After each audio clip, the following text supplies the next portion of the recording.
Waba uzi icyatuma umubano wawe n'umukunzi wawe uva ku rwego rumwe ukagera ku rundi? Hari ibintu ushobora gukora mu buzima bwa buri munsi bikakwereka igisobanuro ufite imbere y'umukunzi wawe. Ni ibintu byoroheje cyane gukora, gusa biba byiza igihe uhozaho. Bivuze ngo mu rukundo nta gucika intege.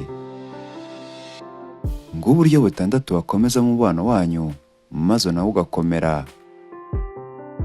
Ku mwanya wa mbere turahasanga kwishimana n'uwo ukunda, nubwo bisa n'akantu gato kandi koroheje, ariko gafite igisobanuro gikomeye hagati y'abakundana. Inseko yawe kuko ukunda neza neza imushyira mu bihe byiza, maze nawe akumva akunzwe kandi yishimiwe mu rukundo.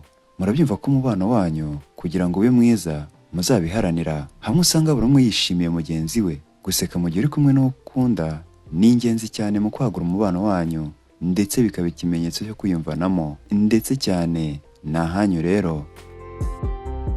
Ku mwanya wa kabiri turahasanga gushyira imbere umukunzi wawe muri byose. Niba wifuza ko umukunzi wawe aba romantike cyangwa se gukorera utuntu, aha twavuga nko kukugurira uturabo, kuguhobera se n'utundi twinshi dukorwa n'abakundana, maze nawe ukumva urakunzwe, mushyira imbere muri byose. Yemwe nubwo twaba ari duto, mukorera utuntu tumugaragaza nk'urenze, tugaragaza ko ari intwari yawe, imfura mu rukundo. Hora umubwira ko ntawe umuruta, n'utundi nk'utwo tuzarushaho kumva ko ari we ukunzwe, maze nawe agukunde koko. Ariko kandi nawe bizarushaho kuguha umutuzo no kumva ukunzwe ndetse uri uw'agaciro mu maso he. Ibi bizabubakira umubano wanyu maze urushaho gukomera.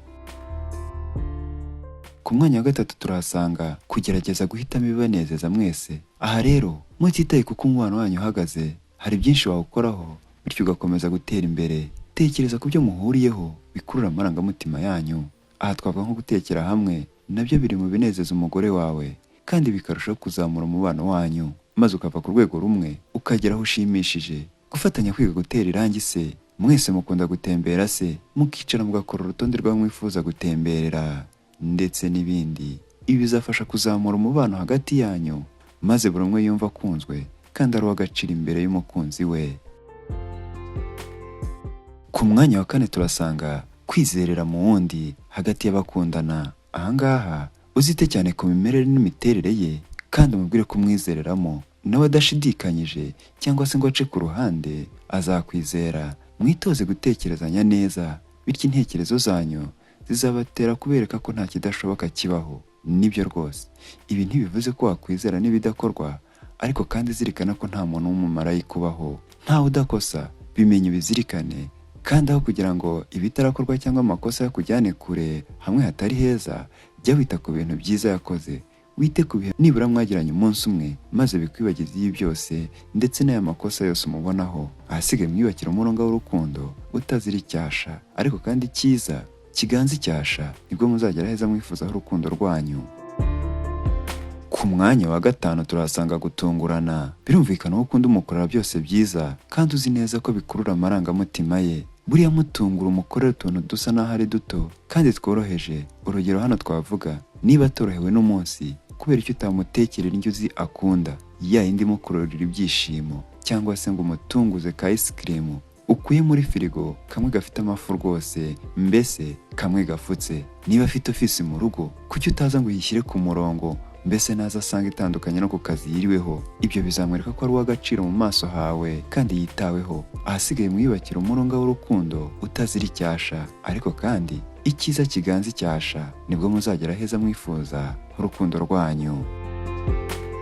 Ku mwanya wa gatandatu turahasanga ingingo ivuga ngo mureka kwishingikirizeho. Zirikana kandi ko buri gihe ubuzima atari umurongo ugororotse. Hari iminsi umukunzi wawe azaba atahiriwe n'umunsi, mbese yagize umunsi mubi, cyangwa se yiriwe mu ntambara z'imishinga yabateza imbere, akageraho umubiri ucitse intege. Utiteye ku kintu icyo ari cyo cyose cyangwa se ibihe yaba ari gucamo, mwemerera kwishingikirizeho, mube hafi, mutera imbaraga, mwumvishe ko yabikora. Yewe birashoboka ko wanamusohokana ahantu uzakunda heza, mukaganira, ukamukomeza, ukamwereka ko nubwo ubuzima busa n'ubugoye wowe muri hafi, kandi ntibagirwe kumubwira ko umukunda. Ibyo byose umukorera bizamwereka ko atari wenyine, ko hari umwitayeho, naho yahura n'ibikomeye inshuti zikamuvaho, hari utazigera musiga, maze yumve ko uri uw'ingenzi ndetse uri uw'agaciro mu buzima bwe.